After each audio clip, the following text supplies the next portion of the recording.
Hello students, কেমন আছো তোমরা সকলে? আশা করি সবাই ভালো আছো। তো আজকের ভিডিওটাতে আমি আলোচনা করব হেপাটাইটিস বি নিয়ে। তো হেপাটাইটিস বি যেটা হচ্ছে HBsAg টেস্ট, তো আজকের ভিডিওটা হবে সেটার উপরে। তো চ্যানেলে নতুন থাকলে প্লিজ চ্যানেলটিকে সাবস্ক্রাইব করে নাও, আর তার সাথে পাশে থাকা বেল নোটিফিকেশনটি অন করে অল বাটনটা প্রেস করে রাখো। আর যারা অলরেডি চ্যানেলটাকে সাবস্ক্রাইব করে নিয়েছো তাদের জন্য তো অনেক অনেক অনেক ধন্যবাদ। তো চলো ভিডিওটাকে শুরু করা যাক। তো হেপাটাইটিস বি মানে হচ্ছে হেপাটাইটিস বি সারফেস অ্যান্টিজেন, যেটা আমরা আজকে টেস্ট করাটা দেখবো। তো সেটা কী জিনিস সেটা আগে বলে নিই, আগে থিওরিটা বলে নিই, তারপরে আমি প্র্যাকটিক্যালটা দেখাবো। তো HBsAg হচ্ছে হেপাটাইটিস বি সারফেস অ্যান্টিজেন, মানে HBs ফর হচ্ছে সারফেস অ্যান্টিজেন। তো এটাকে এটাকে অস্ট্রেলিয়ান অ্যান্টিজেনও বলা হয়। তো অস্ট্রেলিয়া অ্যান্টিজেন এটাকে বলা হয়। তো যখন পরীক্ষাতে শর্ট নোট আসে তখন কিন্তু HBsAg এই কথাটা বলে না, তখন বলে অস্ট্রেলিয়ান অ্যান্টিজেন, এটা নিয়ে শর্ট নোট লেখো। তো অনেকে স্টুডেন্টসরা ভেবাচাকা খেয়ে যায় যে অস্ট্রেলিয়ান অ্যান্টিজেনটা কী জিনিস। তো এটা আর কিছু নয়, হেপাটাইটিস যে সারফেস অ্যান্টিজেনটা, হেপাটাইটিস বি এর সারফেস অ্যান্টিজেনটাকে বলা হচ্ছে অস্ট্রেলিয়ান অ্যান্টিজেন। তো এটা কিন্তু এক্সামে কোশ্চেন আসতে পারে, শর্ট নোট আসতে পারে, তো এটা ভালো করে মনে রাখবে। তো এটা আর একটা নামও আছে যেটা হচ্ছে হেপাটাইটিস অ্যাসোসিয়েটেড অ্যান্টিজেন। তো এটাকে দুটো নামেই বলা হয়, একটা হচ্ছে অস্ট্রেলিয়ান অ্যান্টিজেন আর একটা হচ্ছে হেপাটাইটিস অ্যাসোসিয়েট অ্যান্টিজেন বা সারফেস অ্যান্টিজেন। তো এটা হচ্ছে যে ভাইরাসটা আছে, তো হেপাটাইটিস বি তো একটা ভাইরাস। তো এই ভাইরাসটার যে বাইরের যে সারফেস যে কোর আছে, তো কোরের বাইরে যে অ্যান্টিজেনটা, তো সেটা তো হেপাটাইটিসে যদি ইনফেকশন হয়ে থাকে তাহলে সবার প্রথমে যেটা ফার্স্ট মার্কার, যেটা আমাদের পেশেন্টের শরীরের মধ্যে যে সেরামের মধ্যে পাওয়া যায়, সেটা হচ্ছে এই হেপাটাইটিস বি সারফেস অ্যান্টিজেনটা। মানে অ্যাজ এ স্ক্রিনিং টেস্ট, ওই জন্যই ডাক্তাররা এইটাকে আগে টেস্ট করতে বলেন। এরপর হচ্ছে এটা দু ধরনের পেশেন্টের ক্ষেত্রেই এই হেপাটাইটিস বি সারফেস অ্যান্টিজেনটা পাওয়া যেতে পারে। এক হচ্ছে যারা অ্যাকিউট পেশেন্ট, দুই হচ্ছে যারা ক্রনিক পেশেন্ট। তো অ্যাকিউট পেশেন্ট আর ক্রনিক পেশেন্টের মানে কি না, অ্যাকিউট পেশেন্ট হচ্ছে যেসব পেশেন্টের শরীরের মধ্যে হেপাটাইটিস বি ভাইরাসটা ঢুকেছে এবং 6 মাসের মধ্যে, মানে শরীর তো তারপর ইমিউনিটি তো কাজ করবে, তাদের সাথে এগেনস্টে ফাইট করবে। তো এই অ্যান্টিজেনের এই ভাইরাসটা ঢোকা এবং আমাদের ইমিউনিটি তার এগেনস্টে রেসপন্স করা, তো এই সব মিলিয়ে যদি 6 মাসের মধ্যে যদি এই ইনফেকশনটা কিওর হয়ে যায়, মানে আমাদের শরীর যদি ফাইট করে তাকে মেরে দিতে পারে, তাহলে কিন্তু 6 মাসের মধ্যে উইদিন 6 মান্থস কিন্তু তার কোনো সিমটমস এরকমভাবে প্রকাশ পায় না, এবং 6 মাস পর যদি টেস্ট করানো হয় তাহলে কিন্তু সেটা নেগেটিভ হয়ে যায়। তো সেই ক্ষেত্রে সেই পেশেন্টগুলোকে বলা হয় অ্যাকিউট পেশেন্ট। কিন্তু ক্রনিক পেশেন্ট কারা? ক্রনিক পেশেন্ট হচ্ছে যে ইনফেকশনটা হয়েছে শরীরে, ইমিউনিটি তার সাথে লাগাতার যুদ্ধ করছে কিন্তু পেরে উঠছে না। তো তখন কি হয় যে এই ইনফেকশনটা 6 মাসের বেশি পর্যন্ত, মানে বছরের 1 বছর 2 বছর পর্যন্ত এটা লাস্টিং করতে পারে। মানে 1 বছর পর যদি টেস্ট করি, 6 মাস পরে টেস্ট করে যদি পজিটিভ পাচ্ছি, 1 বছর পর যদি টেস্ট করছি তারপরে পজিটিভ পাচ্ছি, 1.5 বছর পরেও আমি সারফেস অ্যান্টিজেনটাকে পজিটিভই পাচ্ছি। তো তখন সেই ক্ষেত্রে কী হয়, সেই পেশেন্টকে বলা হচ্ছে ক্রনিক পেশেন্ট। তো ক্রনিক হেপাটাইটিস বলা হচ্ছে এই ইনফেকশনটাকে। তো সেই ক্ষেত্রে কী হয়, তখন মাল্টিপল অর্গান আস্তে আস্তে, প্রথমে তো লিভারকে অ্যাটাক করবে, তারপরে আস্তে আস্তে আদার্স অর্গানগুলোতেও কিন্তু এর এফেক্ট দেখা যাবে। তো সেই পেশেন্টগুলোকে বলা হচ্ছে ক্রনিক। তো এই অ্যাকিউট আর ক্রনিক এই দুটো পেশেন্টের ক্ষেত্রেই কিন্তু সারফেস অ্যান্টিজেনটা টেস্ট করলে আমরা পজিটিভ পাবো। তো হচ্ছে এরপর যেটা হচ্ছে ডায়াগনস্টিক ইম্পর্টেন্স। তো ডায়াগনস্টিক ইম্পর্টেন্স কী জিনিস, তো এটা যেহেতু এই যে আমি বললাম হেপাটাইটিস, তো হেপাটোসাইট হচ্ছে লিভারকে বলা হয়। তো হেপা কথাটা যেখানেই যুক্ত থাকবে সেটা হচ্ছে লিভার রিলেটেড কোনো ডিজিজ বা লিভার রিলেটেড কিছু বলতে চাইছে। তো হেপাটাইটিস হচ্ছে লিভারেরই ডিজিজ এবং হেপাটাইটিস বি হচ্ছে লিভারেরই একটা রোগ। তো যেটা মনে রাখতে সুবিধা হবে। তো এটা কি কখন করাতে বলে ডাক্তাররা, না এটা হচ্ছে to detect the exact cause of hepatitis. তো হেপাটাইটিস তো অনেক ধরনের কারণেই হতে পারে, হেপাটাইটিসের অনেক ভাইরাসের কারণে হতে পারে। তো এইটা কোন ধরনের হেপাটাইটিস সেটা জানার জন্য কিন্তু হেপাটাইটিস বি সারফেস অ্যান্টিজেন টেস্টটা ডাক্তাররা করতে বলেন। সেকেন্ড হচ্ছে to screen the blood donors. তো ব্লাড ডোনার্সদের ক্ষেত্রে এই টেস্টটা করতে হয়, ম্যান্ডেটরি এটা টেস্ট, মানে ব্লাড ডোনারদের ক্ষেত্রে 5টা ম্যান্ডেটরি টেস্ট করতেই হয়, যেটা হচ্ছে HIV, syphilis, hepatitis B, hepatitis C আর হচ্ছে ম্যালেরিয়া অ্যান্টিজেন। তো এই 5টা টেস্ট কিন্তু একদম ইউনিভার্সালি প্রত্যেকটা জগতের যেখানেই ব্লাড ডোনেশন ক্যাম্প হোক বা ব্লাড দিতে যাওয়া হোক না কেন, সেই ডোনারের ক্ষেত্রে এই টেস্টগুলো করা হয়। তো এই যখন যেহেতু এই hepatitis beta blood borne disease মানে হচ্ছে ব্লাডের মাধ্যমে ছড়িয়ে পড়ে, তো সেই জন্য এটা কি হয় না, যখন কোনো পেশেন্টকে আমরা ব্লাড দিচ্ছি তো সেই পেশেন্টের গায়ে যাতে, তার শরীরে যাতে না ছড়িয়ে যায়, তো সেই জন্য স্ক্রিনিং টেস্টের সময় যদি ধরা পড়ে যায় তাহলে সেই ব্লাডটাকে ডিসকার্ড করা হয়। কারণ হচ্ছে যে এই ব্লাডটা দিলে মানুষের ভালোর থেকে ক্ষতিই হবে, তো সেই জন্য অ্যাজ এ স্ক্রিনিং টেস্ট কিন্তু এই ব্লাড ব্যাঙ্কে এই টেস্টটা করা হয়।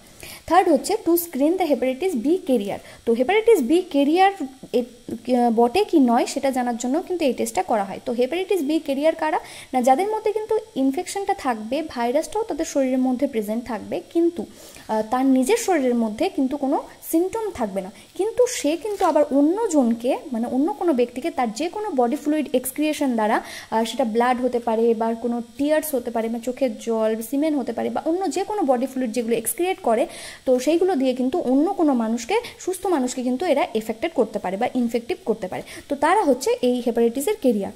তো এই সব জিনিসগুলো ডিটেক্ট করতে বা স্ক্রিন করার জন্য কিন্তু এই টেস্টগুলো করতে বলা হয়। তো এবারে বলি যে এই হেপাটাইটিসটা কিভাবে ছড়িয়ে পড়ে।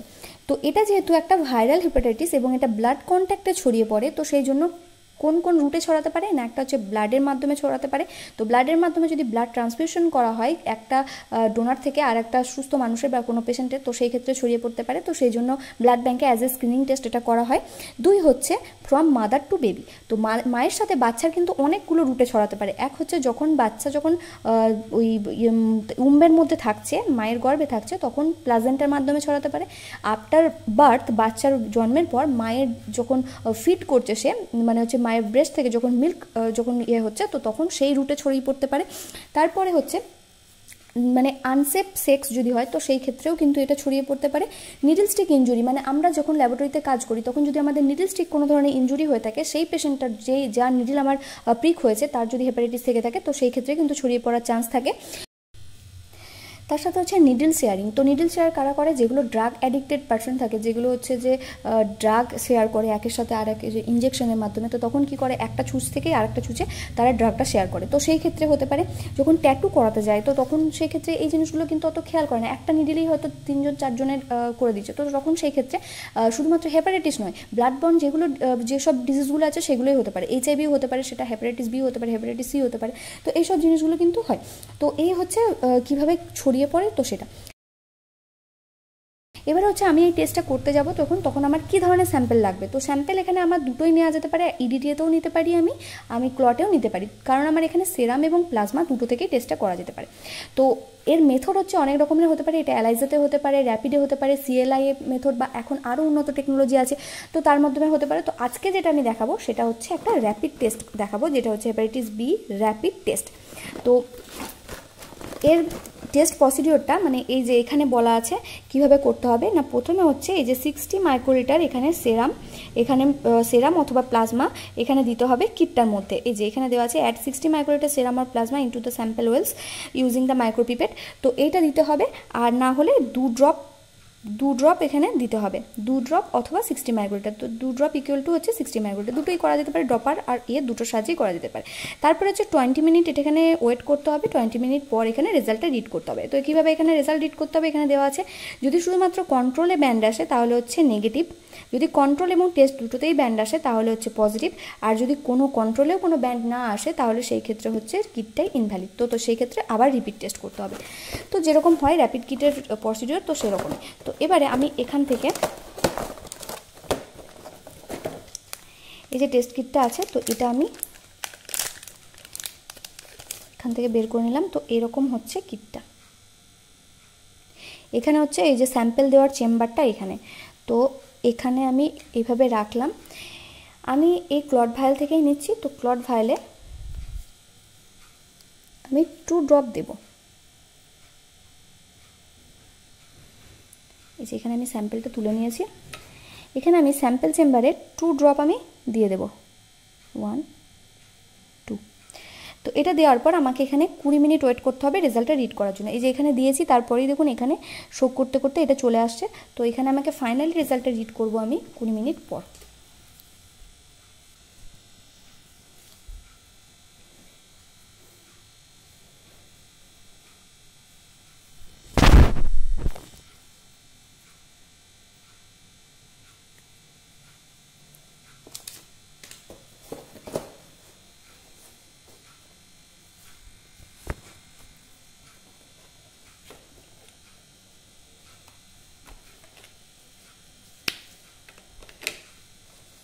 দেখা যাক রিপোর্টটা কি আসে। আমি একটু কাছে থেকে দেখানোর চেষ্টা করছি। এখানে টেস্টটা পেরিয়ে গেছে, কিন্তু টেস্টের মধ্যে এখনও কোনো ব্যান্ড আসেনি, কন্ট্রোলেও এখনও কোনো ব্যান্ড আসেনি।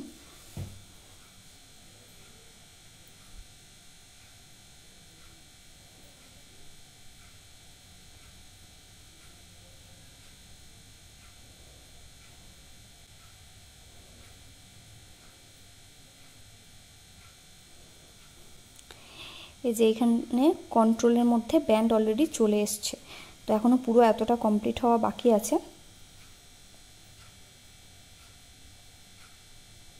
মিনিট পর আমি ফাইনাল রেজাল্টটা নিয়ে আবার আসছি।